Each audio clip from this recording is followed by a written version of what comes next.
నైజర్లోని Sahara ఎడారిలో విషాదం చోటు చేసుకుంది. ఎడారి మధ్యలో ప్రయాణికుల లారీ నిలిచిపోయింది.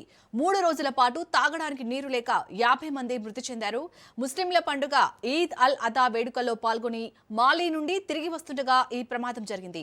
నైజర్, అల్జీరియా మధ్య ఉన్న ప్రధాన సరిహద్దు అయిన అస్తమాకా పట్టణానికి పశ్చిమాన 80 కిలోమీటర్ల దూరంలో లారీ చిక్కుకుపోయింది.